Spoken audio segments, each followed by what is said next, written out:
Question number 2. You are the nurse in charge at the health center and you have been tasked to change the setting of the outpatient department so as to increase efficiency and quality service given to clients. A. State 5 factors that may influence change. We need to remember that there are a lot of factors which can be involved in making change to take place. The first one we have is a change in technology. A change in technology, I think we have seen it over the years where there's been a change in roles where, for example, people used to use typewriters, for example, at the reception and administrative office, but there came a time when we had computers introduced. So it means there was change which was influenced because of the change in technology. So a change in technology can influence change. Change in politics. It can be a factor that can influence change. A very good example is if you were to have a change in the Minister of Health as an example, which is relevant to this course that we are doing. It means there might be a change in all the leadership down to nursing level. There can be a change of a permanent secretary, there can be a change of the director of health services, there can be a change of the director of nursing, there can be a change of the matrons, there can be a change of the assistant charges, and there can be a change of all team leaders. So a change in politics, be it at national level or within an institution, it can influence change. A change in economy. If an economy is to change in the positive or in the negative, there are some changes that may be influenced by such change in economy. If we have resources dwindling, it means we're going to cut on cost. It means some people have to be relieved of their duties. So all those things can affect or influence change. Competition. Competition can also influence change. Everyone wants to be good. Everyone wants to be the best. Every time, in order for an organization, a department to become the best, they have to get into competition. They have to improve themselves. That improvement, that competitive mode, it can also influence change. For different departments, individuals, they will end up putting some internal changes as well as external changes for them to manage the competition at hand. The environmental and social changes, they can also influence change. So these are the 5 factors which may influence change at any level within an organization. Now, question B. Outline the 3 phases of change. The 3 phases of change, according to Kurt Lewin, we have unfreezing, movement to change, and refreezing. Part C. Describe 5 strategies you would use to effect change. The first strategy which can be used to effect change is the rational imperative strategy.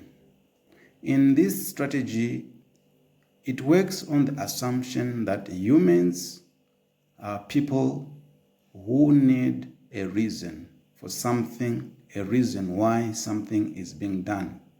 With the rational imperative strategy, you try to explain the reasons why the change is taking place to subordinates, to team players. And when you explain the reasons why or the rationale why the change is necessary, they are more likely to accept the change. So in this strategy, you are using rationale as a way of putting across the change that you require in an organization or in an institution. The other strategy that can be used is the normative reductive strategy. With normative reductive strategy, it works on the assumption that humans are social animals, meaning to say they don't need to use much of their thinking. Whatever everyone is doing, they are more capable of following, just like animals.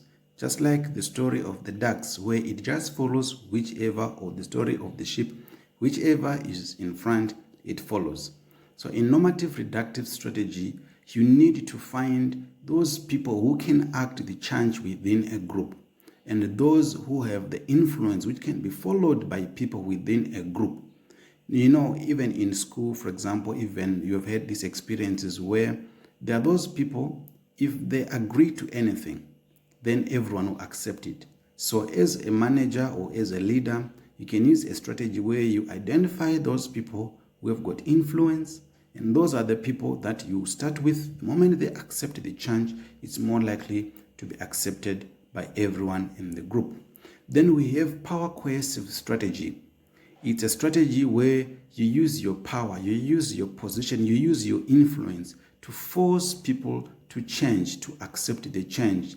For example, I can be the manager in a department where I tell all subordinates to change the way they do things. If they don't comply with the changes, they can be fired or they can be transferred to other departments. So this is power coercive strategy, where someone forces someone to take on a strategy by virtue of the power that they have.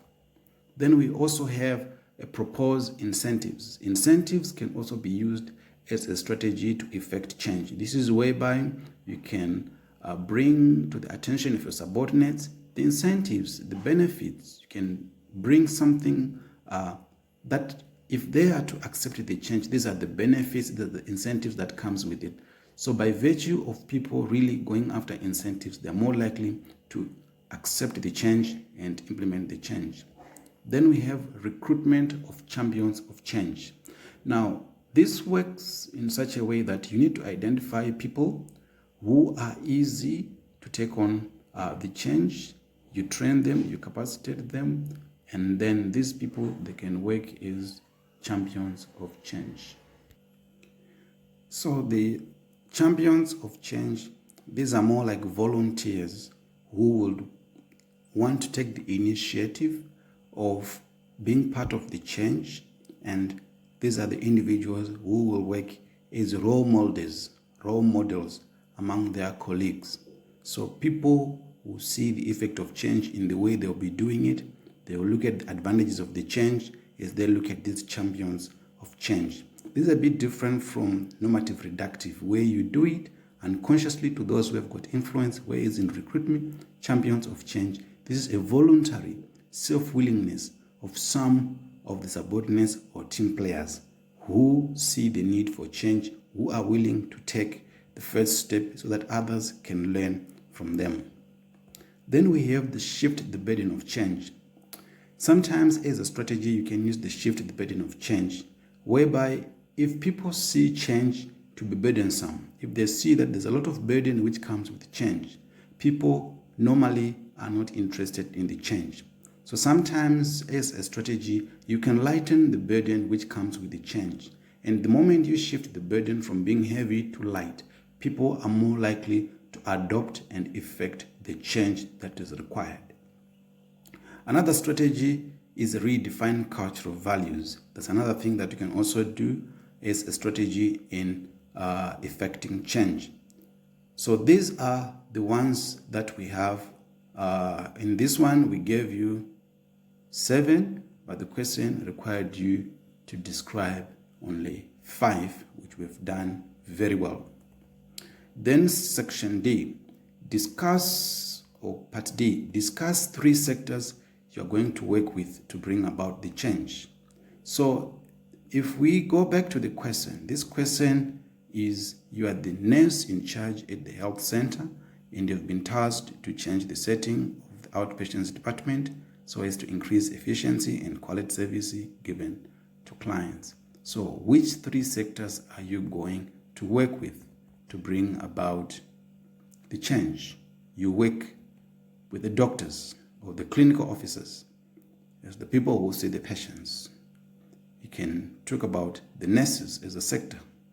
You can also talk about the supporting staff, nurse, including the nurse aides, the ancillary staff, and security, among others. So these are the 3 sectors that you can work about in order to bring about change at this organization, this institution. Question 3. You are in charge of a surgical ward where nursing students are allocated, and one of the objectives is to learn on concepts of leadership and management. You then decide to hold a symposium to teach them on the concepts of leadership and management. A. Define the following terms. Management. Management is defined as management is the process of planning, decision-making, organizing, leading, motivation, and controlling the human resource, financial, physical, and information resource of an organization to reach its goals in an efficient and effective manner. Now, if you remember the management functions according to Henry Fayol, the elements that are in the management functions, they make part of the definition of management.